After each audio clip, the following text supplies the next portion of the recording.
Welcome to Cliburn Masterpiece. I'm Buddy Bray, I'm your host for these programs, and we come to you from the Kimball Art Museum in Fort Worth, Texas. Cliburn Masterpiece is a series of programs in which we explore the greatest masterpieces ever written for the piano. We hear brilliant performances by our Cliburn laureates, and we talk to experts in the field of music and outside of music to help us understand these works better. Music that started life as a stupendous ballet for Diaghilev's Ballet Russe and later became a brilliant concert work for Arthur Rubinstein. We're going to talk about Igor Stravinsky's Three Movements from Petrushka with 2013 Van Cliburn Gold medalist Vadym Kholodenko. We'll also talk to Baltimore Symphony Orchestra music director Marin Alsop about her experiences conducting Stravinsky and about making the music dance. Let's hear what they both had to say. I was wondering if we could start just with those three early Stravinsky ballets that are such fun for an audience. The Firebird, Petrushka, Le Sacre du Printemps, which I know you have a long acquaintance with. There are three very, very different worlds, and we see, I think it's interesting to go back and think about Diaghilev, who was, so brilliant about trying to capture the public's imagination and do something daring and avant-garde that would be intriguing and get an audience and sell a lot of tickets. And he really needed a fresh voice in terms of a composer. And he found this young guy. He heard a very short piece of Stravinsky's called Fireworks. And he heard that and he said, this sounds like this kid has some talent, So I think, to imagine that from that emerged this, trifecta. I mean, it's three major pieces that changed the course of music history. The interesting thing about Stravinsky, and the thing which fascinated me probably the most, that his roots were placed in St. Petersburg, and maybe he came from the what I would name the most conservative part of Russian music school, school of musicians and polyphony and composing music and all that. So, and yet Stravinsky turned into an absolute apologete of modern music, of contemporary music, and throughout his life, he switched several times his styles. Stravinsky tries to create an entire dramatic world in each of these ballets. In the Firebird, it's all about Russian folklore and these sort of ancient fables. And he creates a world that's, covered in mist, and you imagine that you're out in the forest with all these creatures. And then in Petrushka, he's also tapping into the Russian folk legend, but he's trying to find an exotic world of sound. And so he's using harmonies that emanate really from the Far East. He doesn't use typical scales. He uses the octatonic scale, which is it creates a completely different sound world. And he blends these scales together and they can go in new places. So he's creating this very different world. And then of course, when we come to Sacre, he just pushes the envelope. I mean, I can't imagine 1913 was the Rite of Spring. I mean, nobody had ever thought in this way before about music until Stravinsky. Mm-hmm. So, but each of these pieces, I think, is a big stepping stone in this musical journey. When you're conducting a ballet score like the Sacre or Petrushka, is it important to you to make the music dance? Oh, well, I think, I would say that probably for me, it's important to make every piece dance. It doesn't really need a ballet Stravinsky loved to, maybe people may not know this about him, but he always composed at the piano. But he didn't like the sound of the piano particularly for composing, so he used to stuff rugs into his upright piano so that it would sound more like a percussion instrument. And he would say that, you know, without pulse, there is no life. So for Stravinsky, pulse was everything. And so I think that's probably why his music feels so danceable and has that kind of rhythmic vitality. And it seems to have, dance is a sort of golden thread that ran throughout his life. It's not only these three ballets that he did so early in his career, but later there was that whole very fruitful partnership with Balanchine that produced very different sounding pieces, like Agon, for instance. Very different sounding work. It's probably a small world and a wonderful coincidence that my father was the concertmaster of the New York City Ballet and my mother was a cellist there. So I grew up backstage at the New York City Ballet, and I was there for the Stravinsky Festival. And when Mr. B, we called him Mr. B, was choreographing all of these phenomenal Stravinsky scores, and I have to say it was amazing to watch because he really let the music lead the dance. Can we drill down on Petrushka just a little bit? The musical language of Petrushka is the most neoclassical, indeed. It's the most understandable for general public. You know, you don't have to be a prof in 12-tone technique, or you don't need to know, you know, some recent contemporary currents in the art, but you can easily appreciate Petrushka if you just go to a theater and you look at the ballet. And the ballet action is so expressive; it's so understandable what's going on stage. The story is really simple. It's just a love story with two main characters, Petrushka and his antagonist, and they fell in love with one girl, and she is a ballet dancer. And unfortunately, in his transcription for piano, of course, it's just 3 fragments. So Stravinsky, he was forced to put most of beautiful and great music sort of aside. Stravinsky went back to Petrushka and really tried to create a piano piece as opposed to just transform an orchestral piece into a piano piece, because specifically he wanted Arthur Rubinstein to be intrigued by playing this. So he had to find the right balance of making it sound orchestral, but making it virtuosic enough. You know, lots of scales, lots of fun things, and so I think the piano version is really specific to the instrument, unlike other transcriptions, which feel a little bit artificially imposed. He made it as difficult as possible because he knew he was writing for one of the great piano virtuosos of his time. And in that way, also, it's very different from every other piece he wrote for the piano. It's so different from the serenade, from the sonata, from the concerto, from the capriccio, all of which are really not about piano virtuosity. Speaking to your point about the score being easy to listen to, basically, he used a lot of actual Russian folk tunes. That one, and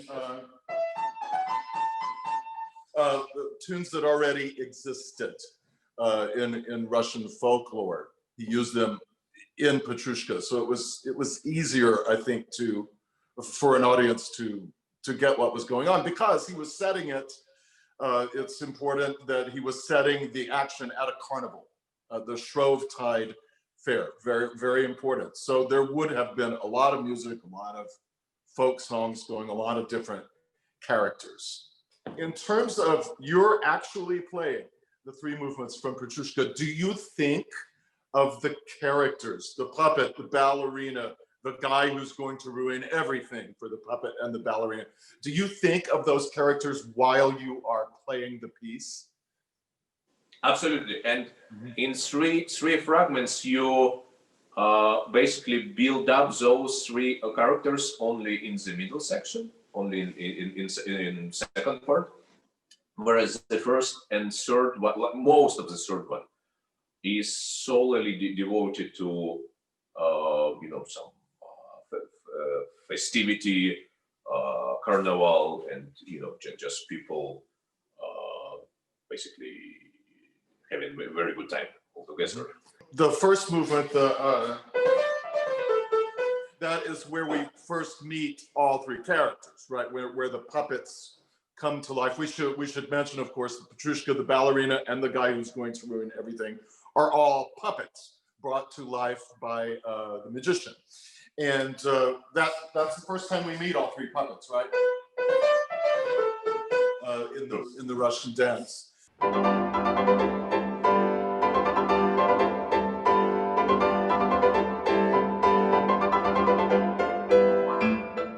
Very difficult to play. I was just listening to your live performance from the Cliburn this morning.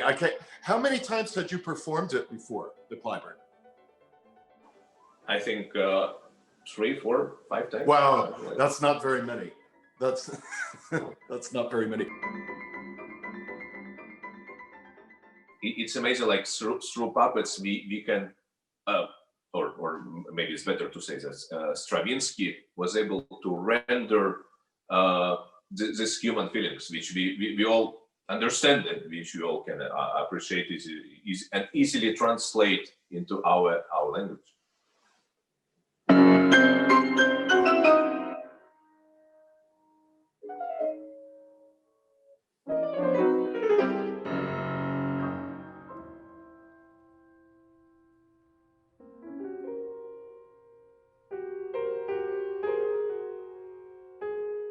Those very sharp curves and very, very short phrases, they have to picture this,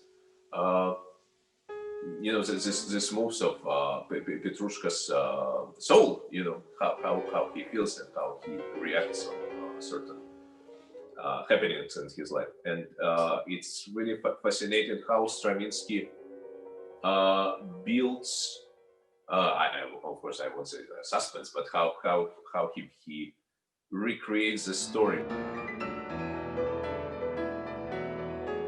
Can we talk just more specifically now about the actual technical challenges in playing the three movements from Petrushka? I want to talk about a couple of things. One are the E's, the 12 E's that you have to jump back and forth. You do them very well. Was that hard to learn to do? This is notoriously difficult.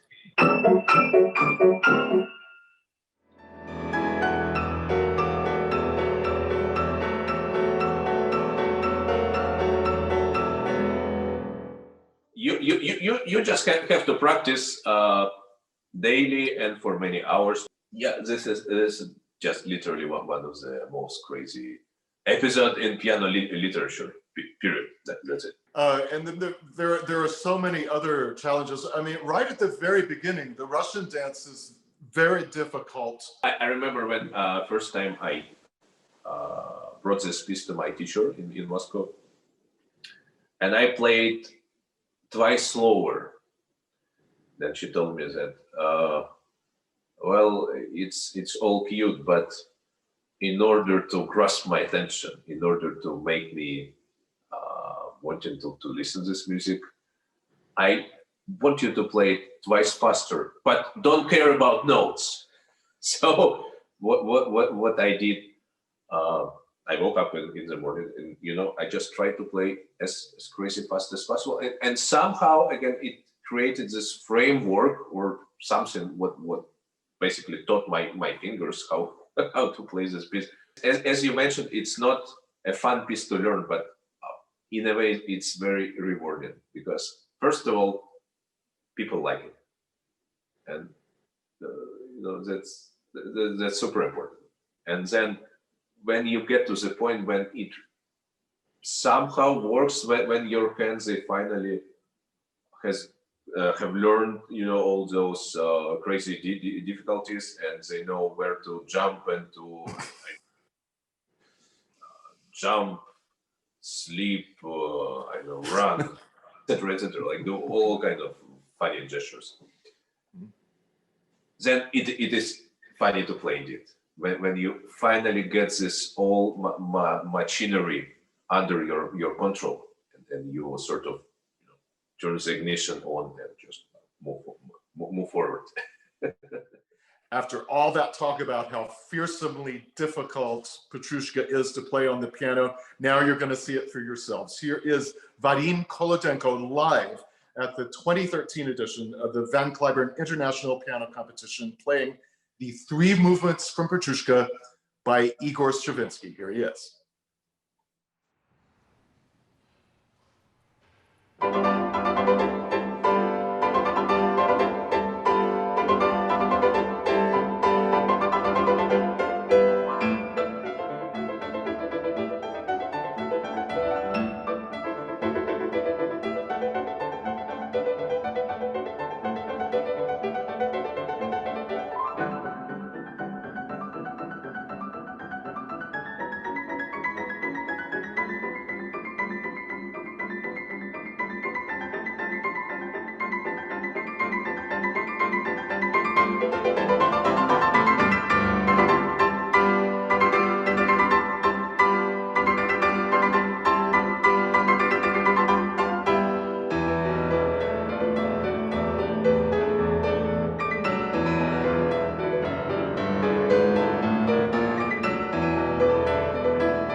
a brilliant performance from the 2013 edition of the Van Cliburn International Piano Competition. That was, of course, gold medalist Vadym Kholodenko playing Igor Stravinsky's Three Movements from Petrushka. Our thanks to Vadym for visiting with us today, and also to conductor Marin Alsop for providing her insights. And of course, our thanks to the Kimball Art Museum in Fort Worth for hosting us. I'm Buddy Bray. I'm your host for Cliburn Masterpiece. Thanks so much for watching.